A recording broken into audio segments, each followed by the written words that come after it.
Stroke recovery is not like getting over the flu. You don't sit around and wait to get better. You have to work and challenge yourself all the time.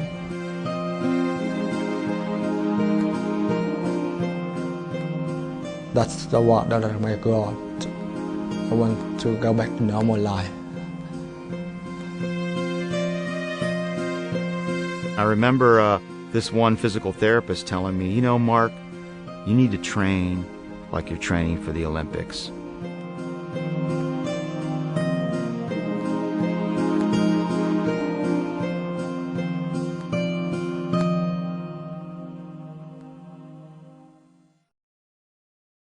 Henry Kaiser's son, Henry Jr., was diagnosed with multiple sclerosis in 1945.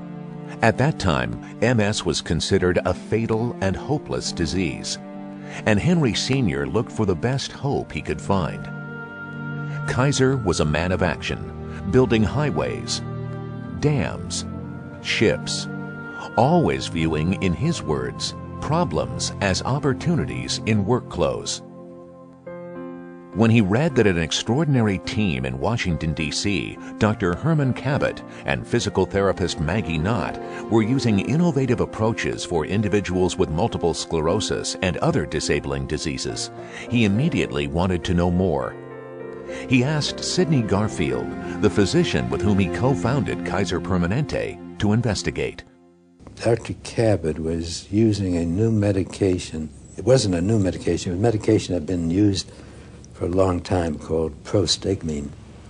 It had been used for other purposes, but he was using it on multiple sclerosis patients and relaxed their spasm, and so they were able to move. Cabot and Knott also developed a new philosophy of practice and technique in physical therapy. Early after the diagnosis, they would use the techniques to facilitate movement and improve function. He had people walking who hadn't walked for years. Garfield put Henry Kaiser Jr. in the care of Herman Cabot and Maggie Knott, and Henry Jr. began steadily improving. Garfield was so impressed, he sent several of his physicians to learn more about the work Cabot was doing. They spent 6 months with Cabot and then reported to me that the work was really worthwhile, that he was doing a lot of good for these people. I decided to sponsor Cabot, bring him into our operations. And that's how the Kaiser Foundation Rehabilitation Center, first known as the Cabot Kaiser Institute in Vallejo, California, was born.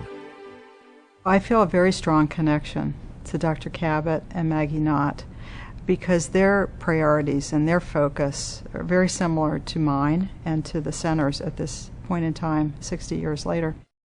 Dr. Cabot had a different approach to patients who had been diagnosed with disabling conditions, children and adults. Before the advent of rehabilitation medicine, the view was that these people should be confined to bed or confined to a wheelchair, and that there was really no hope for their recovery. So Dr. Cabot's approach, Maggie Knott's approach, looking at patients' strengths and helping them to compensate for the impairments as well as promoting the recovery of function through a scientifically based, principled practice was really a revolutionary idea. Our whole theory is one of maximal resistance, manual maximal resistance. We must get the patient to do as much as he possibly can through whatever range of motion he can participate.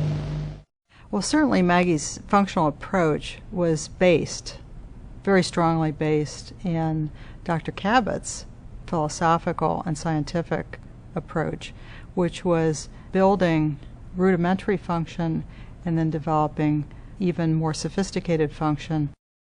Dr. Cabot's and Maggie Knott's outcomes really proved what we now today would say is the science of neuroplasticity. That is understanding that the brain has a great capacity to reorganize, I suppose we could say rewire itself. An early group of patients treated at the Rehabilitation Center were severely injured coal miners from Appalachia, brought to California by rail under special arrangement with the United Mine Workers Union. In Oakland, caravans of ambulances awaited, and Dr. Cabot welcomed some of the first. Prior to rehab, these individuals had no hope for participating in life's many activities. Eventually, many of them were able to get back home to fulfilling activities in every sector of life. Soon, patients with multiple sclerosis and mining injuries were joined by patients with a history of polio and other disabling illnesses and injuries. The program spread worldwide through clinical practice, training, and research. It was known as the Cabot Method and Proprioceptive Neuromuscular Facilitation, or PNF. Since 1947, KFRC has treated thousands of patients with acquired neurological disorders, trauma, neuromuscular, and orthopedic conditions. One of the United Mine Workers, Harold Wilson, had injured his spinal cord at age 21 in a mine cave-in that resulted in paraplegia. He became one of the first in a long line of spirited Vallejo patients to demonstrate what could be done once their rehabilitation was complete. After his time at the Kaiser Foundation Rehabilitation Center, Harold earned a degree in accounting and went to work for Kaiser Permanente as a financial analyst. When the Bay Area Rapid Transit System was being planned, he waged an almost single-handed campaign and used his financial expertise to help make BART the first handicapped accessible train system in the world.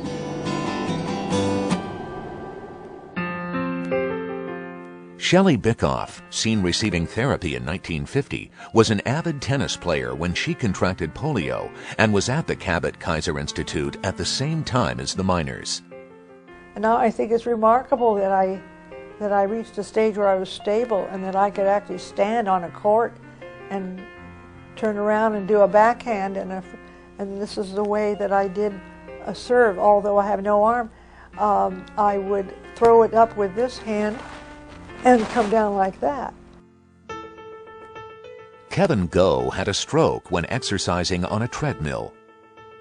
When this interview took place, he had been at the Kaiser Foundation Rehabilitation Center for only a week, but was regaining function. No, you're gonna walk. Step your left. Step your left. Good step. All right. They push me on the high level and try to make me get better.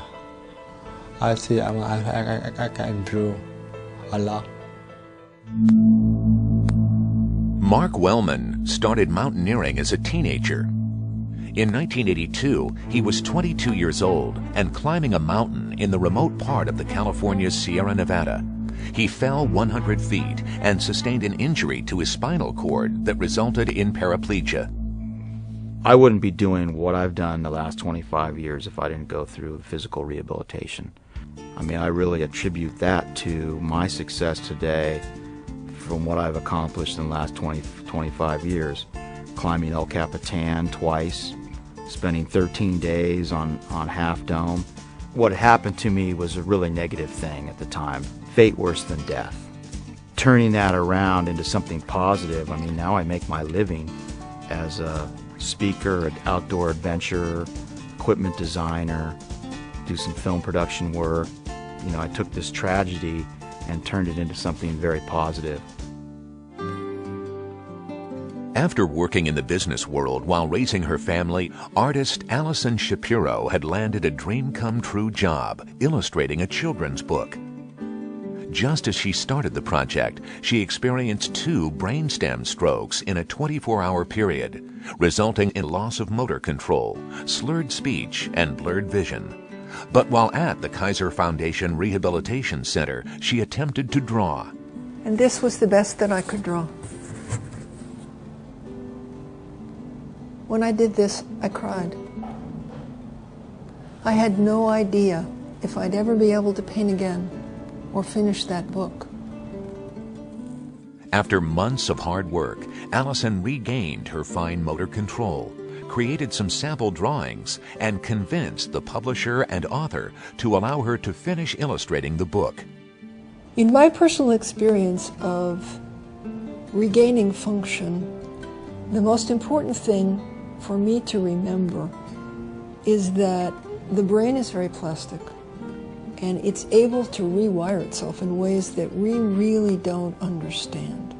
Every day, every week, I'm seeing patients who come in with catastrophic events that really change their lives forever. And instead of that being a hopeless situation, there's reason for hopefulness, and people can improve. And they improve because of the scientific basis of what we do and of the persistence of continuing to provide therapy.